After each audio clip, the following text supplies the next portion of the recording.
Hello and welcome to our first Nonprofit Data virtual seminar series. My name's Alistair Rutherford. I'm a professor of social statistics at the University of Stirling in Scotland. So this series will present research work that uses data on, about, or from the nonprofit or voluntary sectors. And through these seminars, we're aiming to make research using data more accessible. And we also want to encourage international collaborations and data sharing amongst researchers in a range of fields who are interested in the nonprofit sector. So this series is a bit of an experiment, and we haven't done anything like it before. So as good researchers, our pilot is a series of 5 presentations over the coming months. This is to test both the interest in an audience for something like this, as well as the technology that's supporting it. So we'll get some information from our YouTube analytics, but we'd also really welcome some feedback. So you'll find my details in the video description, and I'd ask you please to email me with any constructive criticism, or also if you're interested in maybe presenting a seminar in the future if we decide to continue the experiment. So the format of our seminar is going to be presentations of about 30 to 40 minutes tops on a piece of research, followed by some questions from the audience. We've encouraged presenters to talk about work that is still in progress, that they're still working on, so that they can get some helpful comments and we can share ideas and see what people are working on. So as an audience member, you can ask questions at any time by using the YouTube comments. Unfortunately, you do need a Google login to make a comment. If that becomes an issue, we'll explore alternatives for future seminars, but hopefully that's fairly straightforward. The questions that people ask will be collated, and I'll put a selection of questions to our presenter after their talk. And we aim to have it all finished within 1 hour. We've also asked presenters to share their slides. And so these will be available after the seminar, along with the session recording at the same YouTube link that you're watching this on. So our first test subject, presenter, is Diarmuid McDonnell from the University of Birmingham. Diarmuid has worked on a range of administrative data on charities in several jurisdictions. And today he's presenting some work on charity regulation and serious incident reporting. So we'll hand over to Diarmuid, who will introduce himself, and then we'll hear what he's got to say. Over to you, Diarmuid. Hi, thank you, Alistair. Good morning, afternoon, or evening, depending on where you are. I'm Diarmuid McDonnell. I'm a research fellow at the Third Sector Research Centre at the University of Birmingham in England. And along with Alistair Rutherford, I'm going to take you through an emerging piece of research using relatively large-scale regulatory data about charities here in Scotland, and looking at charity accountability and how it can be facilitated and encouraged. So I'm just going to switch to my slides. Excellent. So it's an ongoing piece of work over the last couple of months, and it was motivated by this pervasive issue recently in charity sectors across the world, which is this intense scrutiny of the behavior of charitable organizations, in particular their motivation or their willingness to be accountable. And I'm going to focus not just on accountability for financial overheads or spending, but accountability for the serious incidents that occur in the sector on a yearly basis. So in the UK in particular, it's a pressing policy issue. So we do have an evidence base, an empirical evidence base on how charities respond to regulatory incentives or directives. But these studies have mainly been focused on setting financial thresholds and how that affects the quality of charities reporting to the regulator. We've seen some very good research recently about voluntary disclosure of information by nonprofits, particularly in the US. But again, this hasn't focused on serious incidents or risk. It's focused again on voluntary disclosure of financial information. And thirdly, there's an abundance of what we like to call data in the wild. So we've got an increasingly rich and diverse array of administrative data sets about charities and nonprofits, and these are mainly released by regulators around the world. So there's a fertile period, we think, to use this administrative data to look at a live policy issue. So the specific incident that motivated this study was the Oxfam Scandal, as it's called, which emerged in February 2018. What this was one of the UK national newspapers, The Times, and its Sunday counterpart, did an expose of misconduct by top-level Oxfam staff in Haiti in the aftermath of the 2010 earthquake. Now, this was a series of incidents and misconduct that, at the time, Oxfam dealt with. But the Times investigation alleged, and was proven correct, that Oxfam it withheld some serious information both from the public and the regulator about what happened in Haiti. So this happened on the 9th and the 11th of February of this year, and it became a media sensation immediately and labelled the Oxfam crisis. What happened then, as a result, was there was, again, empirical evidence of the contamination problem, which happens in the charitable sector, that one charity is perceived or has actually engaged in misconduct, and suddenly there's increasing scrutiny of the wider sector. So other charities, such as Save the Children and Christian Aid, were now also scrutinised, and in some cases were found to have engaged in misconduct with vulnerable beneficiaries. So Oxfam in particular, and the international aid sector in general, suffered as a result of this scandal. Oxfam has lost almost tens of thousands of donors, direct debits. It's lost tens of millions of pounds in donations. As a result, it has now been banned from operating in Haiti, and there's been similar implications for other charities implicated in this scandal. Now, as I said, Oxfam actually dealt with it internally at the time, and so did many of the other charities, but it was found that they were withholding information, and that was where the true accountability crisis is where that lay, that it was withholding information rather than risk actually occurring in the sector. So the regulators in the UK responded in a very immediate and direct manner in a way that they usually don't do. So in particular in Scotland, the Office of the Scottish Charity Regulator, known as OSCR, sent an email providing detailed guidance to charities with regards to two key issues. The first, safeguarding, which is looking out for vulnerable children and beneficiaries through charitable activities, and also reporting serious incidents to the regulator. And in particular in the email, they strongly advised charities to address serious incidents vigorously and transparently. And the regulator did make very clear as well that reporting a serious incident to it would not be seen as a sign of bad governance or of misconduct or of being a risky charity. In fact, it would be the opposite. Reporting a serious incident would signal to the regulator and to wider stakeholders that this is a well-governed charity that can deal with risk. And the Charity Commission for England and Wales, CCEW, and the Charity Commission for Northern Ireland also responded similarly, issuing regulatory alerts and emails directly to every charity. Now, this may not seem like a large-scale intervention, but in general, the Scottish Charity Regulator would either deal one-on-one with a charity about certain issues, or would issue guidance via its newsletter, which would hit a non-representative sample of the wider charitable sector. So this was a direct and immediate intervention which was sought to elicit greater and increased accountability behaviour by charities in Scotland. So how the regulators collect data about serious incidents is through this SIR reporting scheme. So all three charity regulators in the UK have one. England and Wales came up with the original scheme in 2008. Scotland implemented its scheme in 2016, and Northern Ireland in November 2017 has implemented its own. Neither of these reporting schemes are mandatory. They're not on a statutory footing, but they're increasingly strongly encouraging charities to engage with this scheme.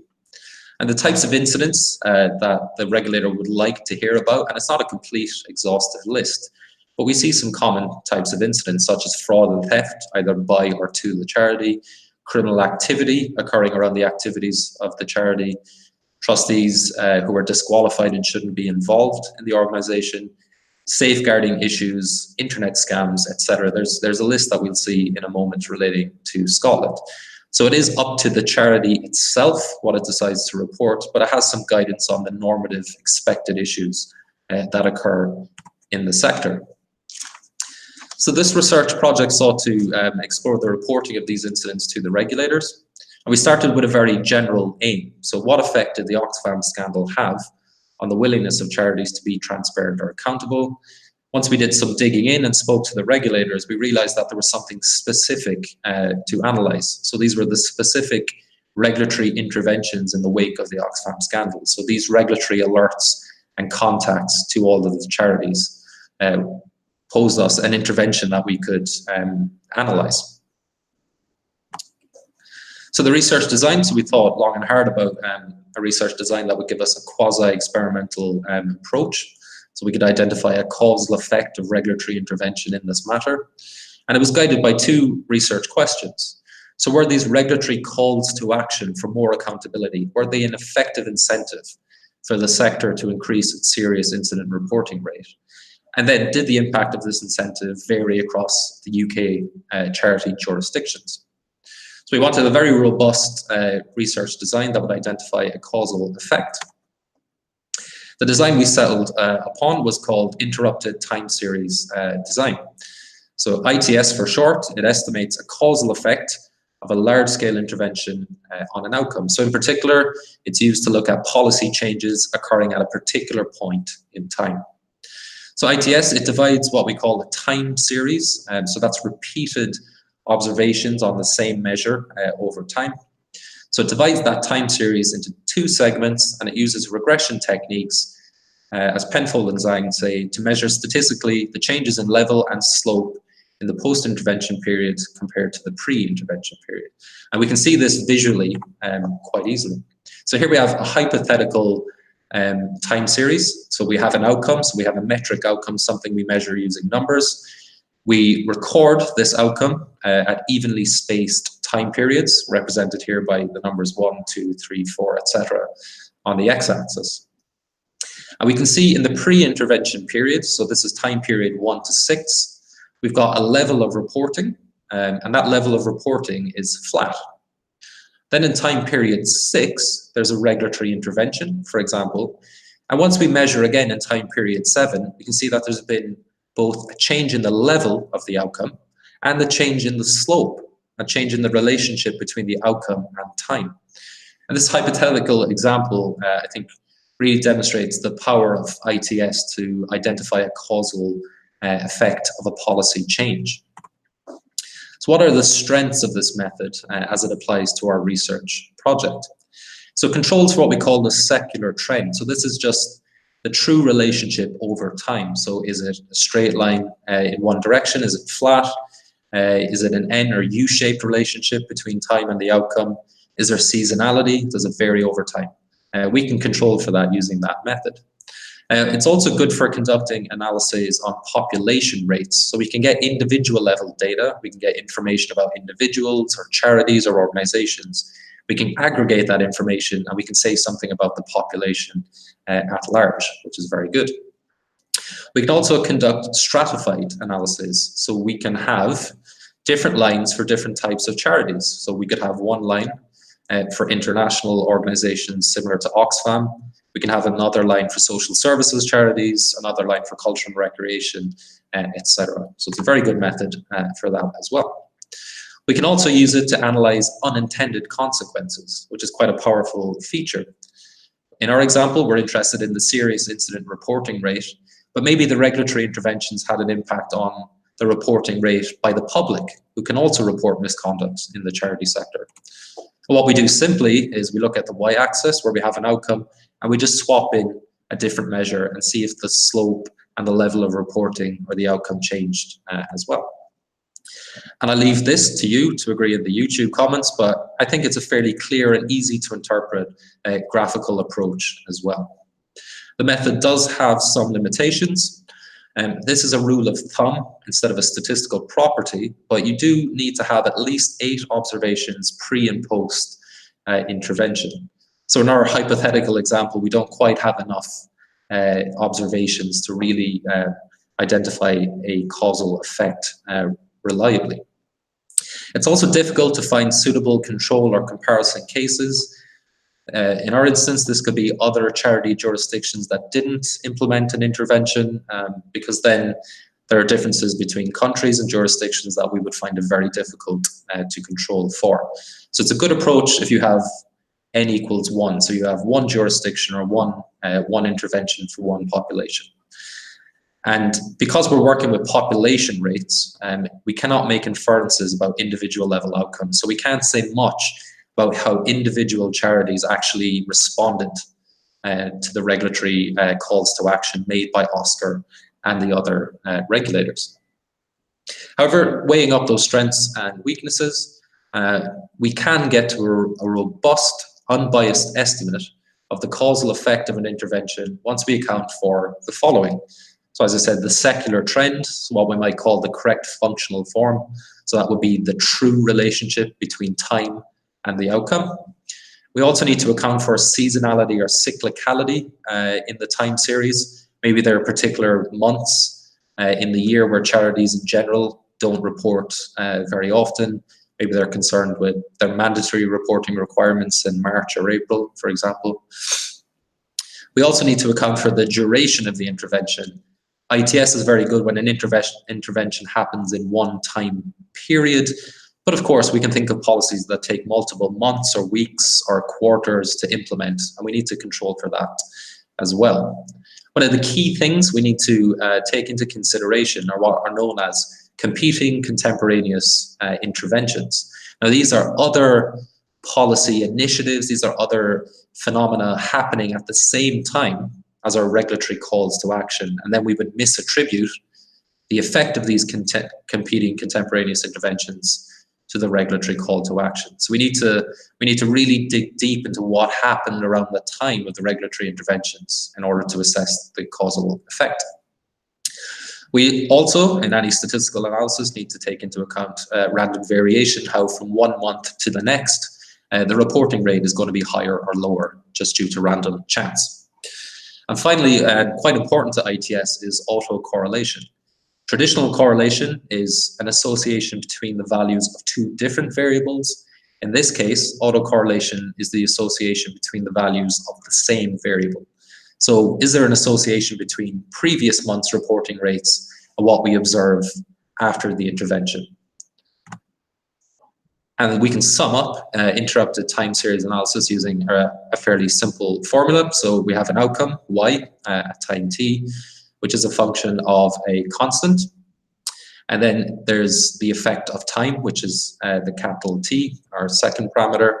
We also have the effect of the intervention, represented by x. And we also have an interaction term between the intervention and time, and that tells us whether there's a change in the slope of the line as well. And we have our error term.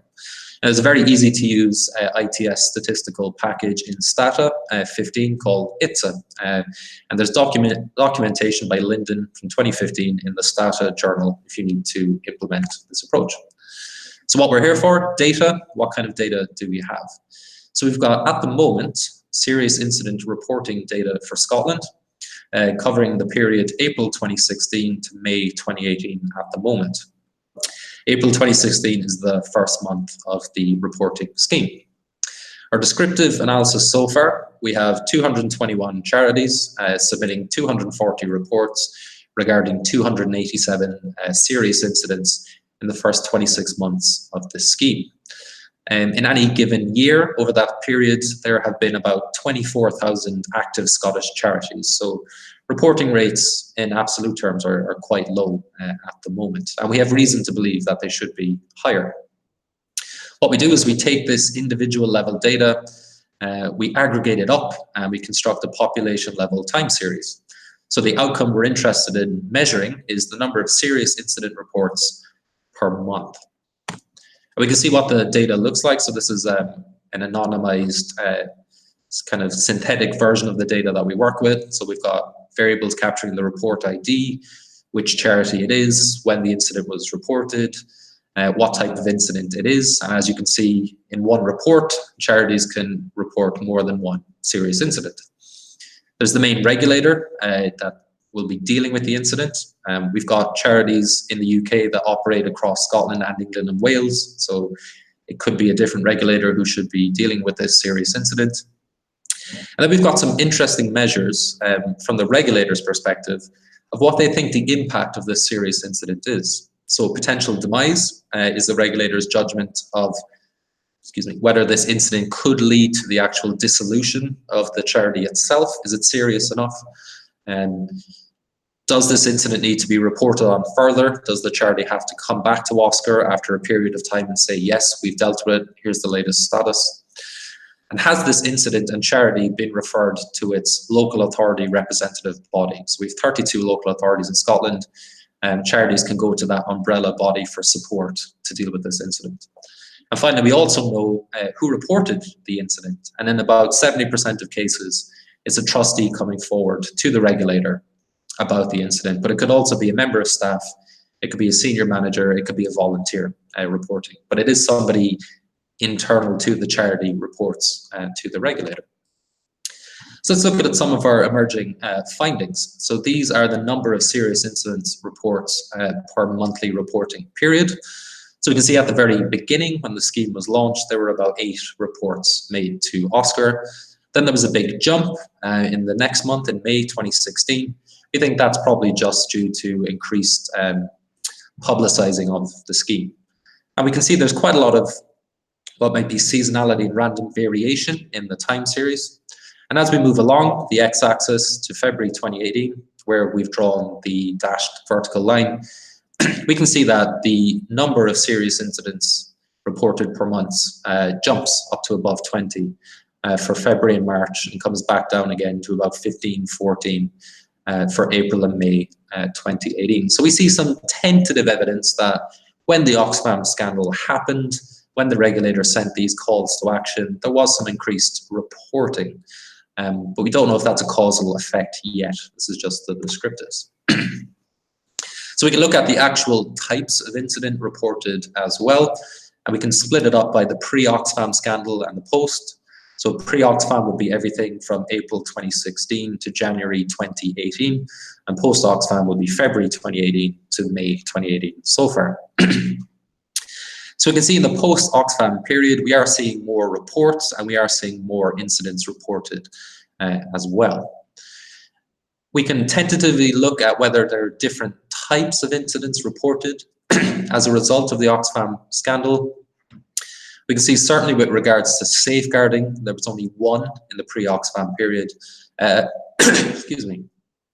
And in the post-Oxfam period, we now have 18. So almost all of these safeguarding reports have been reported since the breaking of the Oxfam scandal. And we can see as well for trustees' decisions, which is about halfway down the table, all of those have been reported as well since the scandal. And there's some evidence of there being more internet scams and more personal behaviour issues reported as well. So now to the results of the interrupted time series analysis. So we can see we get a graphical representation of the association between time and the outcome of the number of reports per month. So the dashed line again represents when the intervention occurred, which was February 2018.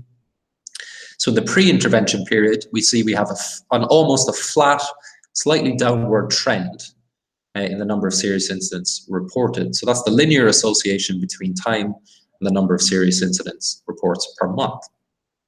Now, we only have 4 observations in the post-intervention period, but I think it is quite clear already that there is a big shift in the level of reporting as a result of the Oxfam scandal. And we also see there's been a shift in the trend or the line, so the slope of the line in the pre-intervention and the post-intervention period as well. We think in the post-intervention period, the change in the slope of the line, we think that'll probably flatten out and mirror the pre-intervention slope once we get more observations. But we do see evidence of a clear shift in the level of reporting as a result of the regulatory calls to action. So we can see the results of the regression table as well underpinning the graph. We can see the effect of time, which is called reporting period. So there's effectively no effect of time on the outcome. There's a slight downward slope, but this isn't statistically significant. In effect, reporting is flat across the pre-intervention time period.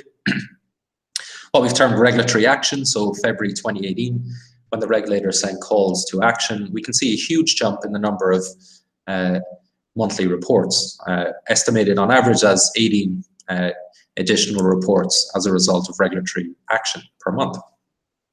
And then the interaction effect between regulatory action and time, we can see that's negative, so that accounts for the change in the slope. So the sharp downward slope we saw in the post-intervention period, that effect is statistically significant, but as we get more observations, we think that line will flatten out. So there mightn't be an effect on the slope of the line, but there was certainly an effect on the level of reporting as a result of the Oxfam scandal. Now we need to submit what we've done. So we think we have an emerging causal effect of regulatory intervention as a result of the Oxfam scandal. But we need to conduct some diagnostics to test the robustness of that causal effect. So we need to know about the functional form. So we need to know about the true relationship between time and the number of reports per month. So here we have observations for the pre-intervention period. We test different lines. We test whether the relationship is a straight line, whether it's a curvy linear line, so it's a U-shaped line, whether it's a polynomial shaped line, so it's wavy and it oscillates over time. The best fitting line, and the one we have here, it's a quadratic fit, so it's trying to be a U-shaped line. We can see that the relationship, the true relationship, is effectively flat and linear. So we're quite confident that when we saw that shift in the level of reporting, that we don't think that's due to the line bending up anyway, that's the true relationship, that around February we were going to see an increase anyway due to seasonality or the true functional form.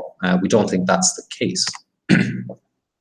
There can also be the presence of autocorrelation. So maybe serious incident reporting was heading that way anyway. There was going to be an increase because in previous months there was an upward tick. We can do some official statistical tests. We can see in the results that we don't have any significant chi-square tests, meaning effectively that autocorrelation was not a factor. So again, we didn't expect there to be more serious incidents reported just due to autocorrelation or the fact that values of the same variable are correlated over time. So we don't think that big jump is due to the functional form or autocorrelation. We can also do a quick check of the average level of reports in the pre and post-intervention periods.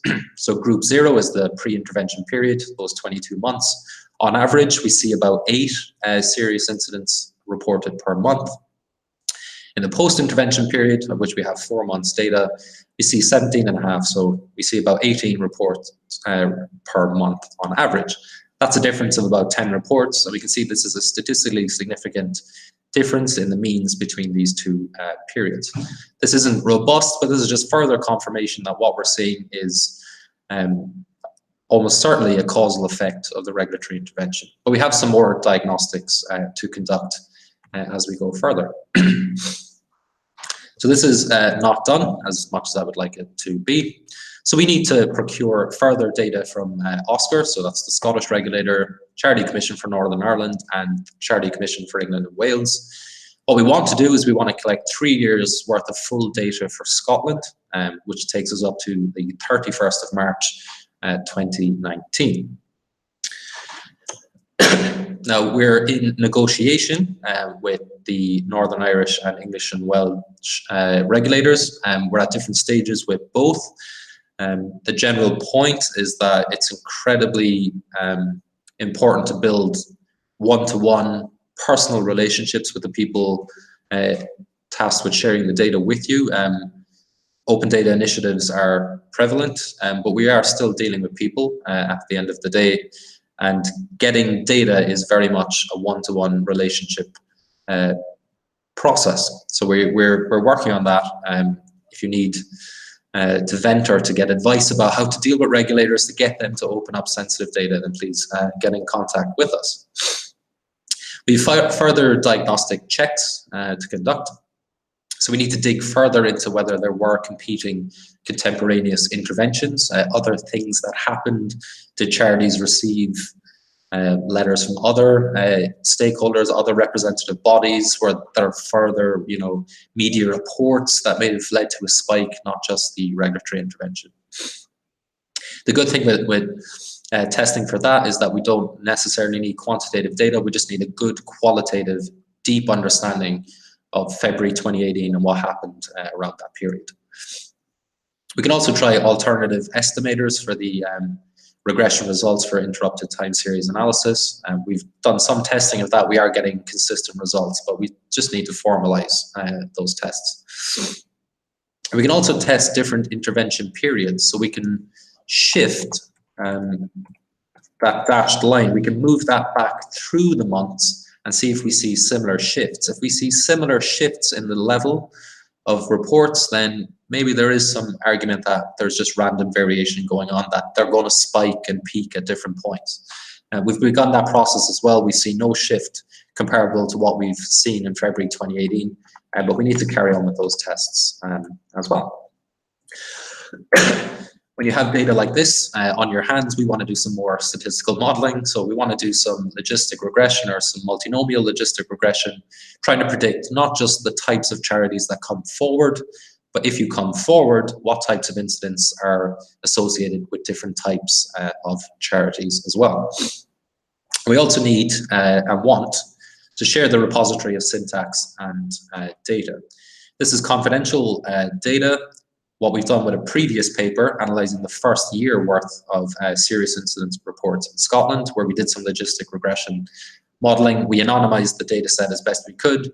We sent it back to the regulator, and it's at their discretion to share it with researchers and other individuals who would like to use the data. So even though it is quite sensitive, it is possible to request the data from the regulator and do your own analysis as well. So further information, firstly, shameless plug for myself. You can find more information about my projects and my data sets and my research on my GitHub website in the top link. Alistair and I's first paper, which was published recently, can be found at that link as well. So we've looked at the first year of serious incident reports and had a look at what charities come forward. And OSCR and other charity regulators in the UK and also globally are increasingly engaging in open data initiatives. So not the data set we're working with in this specific project, but charity registers, financial information is being made increasingly available. And you can find more information and the data themselves at each of those links for each of those jurisdictions. So thank you very much for listening to me. Really appreciate some comments. So thank you very much, and back to you, Alistair. Excellent. Thank you very much, David. That was a great presentation and well presented. So if anybody has any questions that you'd like me to ask Diarmuid, then please do type them into the YouTube comments. I will curate them and pass them on. But we can maybe start with one. You were mentioning there at the end, Diarmuid, incorporating data from other jurisdictions. I wondered if you could say a little bit more about the challenge of comparability across jurisdictions, how comparable you think the data collected by different regulators will be, and what influence that has on the analysis. Mm-hmm. Yeah, absolutely. We've got broadly similar charity law in the UK, meaning we kind of have a great idea of which types of organisations are charities in each jurisdiction. So there's quite good comparability about the types of organisations we find in each jurisdiction. So doing an analysis of charities across the UK is relatively easy. We do see different types of financial information and different types of characteristics captured across the three charity jurisdictions, in the UK in particular, but it's broadly comparable. We can get headline financial statistics, we can get the sector and the beneficiaries and the charitable purposes are all very comparable as well. The serious incident reporting scheme, England and Wales was first. Scotland and Northern Ireland have modelled their schemes on that as well. So with this specific question in mind, we're quite confident that it is comparable across the three jurisdictions. Where it becomes a bit different is if we want to start looking at things like charity survival or dissolution. There are different aspects of the law in each jurisdiction that apply. So it can be quite difficult to identify charities that have failed in some capacity because they'll be recorded under a different category across the jurisdictions.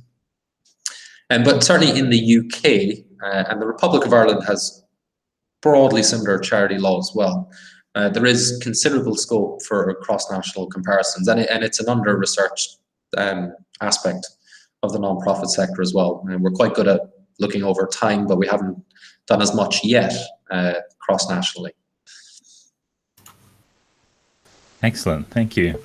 I guess building on that, then, I mean, the Oxfam example, I suppose, shows us risks that happened across different jurisdictions internationally, particularly with large multinational charities that are perhaps reporting to a number of different regulators. I guess within the UK, you're looking at the UK data. We have different jurisdictions, and we have a sort of lead regulator model where one regulator takes a lead when organizations straddle more than one jurisdiction.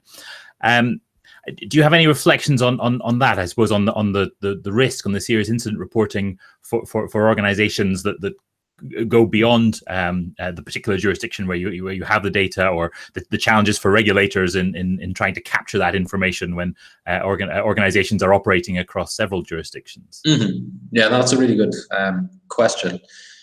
If we look closer to home, the charity regulators tend to have memoranda of understanding with the housing regulators, the care commission, regulators of social care. So it's unlikely domestically for incidents to go unreported to at least some regulators. So OSCR does have information on registered housing associations if they're charities and if they've done something as well. So it mightn't appear in our data, but the regulator will be well aware of incidents occurring that have been dealt with by a different regulator. It becomes a bit trickier internationally. Certainly in the UK, we've got fairly well-established jurisdictions and regulators with at least some degree of funding and authority and powers.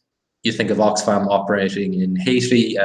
What's the degree of data being collected on the ground there?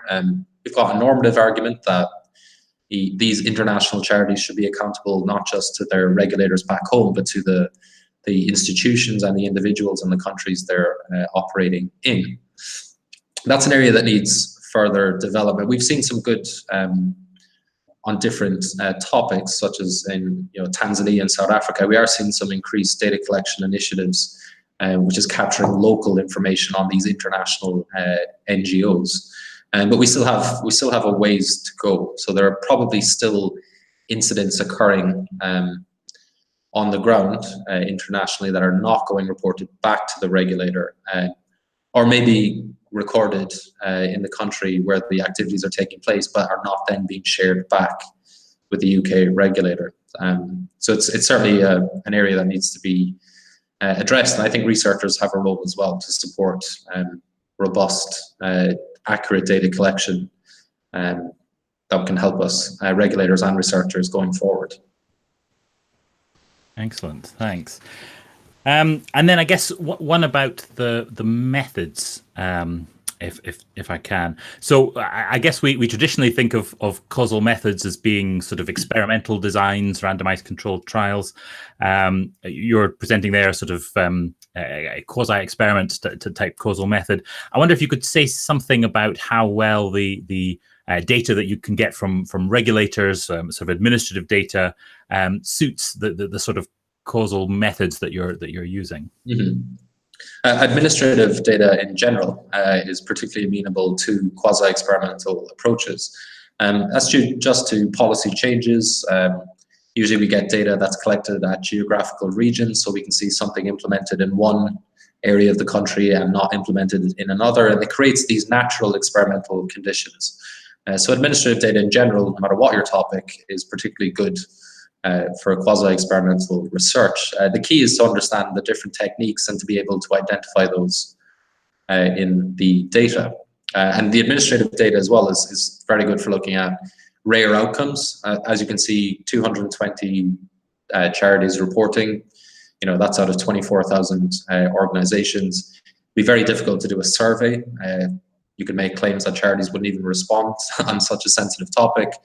But how would you get a random sample to to capture those 220 organizations. So we've got kind of a kind of twin appeal of, we see these natural experiments, we see regulators doing something in one period and not, or in one country and not. And we also capture usually the population level outcomes. So we capture rare outcomes in their entirety, give or take, and then combining those together, we get quasi-experimental approaches, which are very beneficial to the evidence base. Great, thank you. And then lastly, I mean, do you think there are opportunities for analysing this sort of data in other jurisdictions beyond the UK and Ireland? And are you looking for collaborators? Yes. Yes, I think accountability in general, as I kind of established, is an increasingly important topic, not just with policymakers and stakeholders, but researchers as well. We're seeing quite good growth in that kind of empirical analysis of accountability behavior and motivations. So there must certainly be data in other jurisdictions like New Zealand, Australia. In Australia, for example, if we're talking about risk, the regulators have now started naming and shaming charities that don't submit accounts in sequential years or by a certain time period. So then are we seeing, is that evidence of risky charities? And, you know, if they name and shame these charities, does that then incentivize them to actually submit accounts, etc.? So certainly in other jurisdictions, there might be the same risks or the same reporting schemes, but there will be equivalent data collection initiatives capturing these, what we like to call these under the hood events in the sector that get overlooked and that we can't capture in surveys or interviews. So I think there's considerable scope, and I'm certainly interested to hear if other people have ideas for looking at these not so happy topics. Excellent. That's great. Thank you very much, Diarmuid.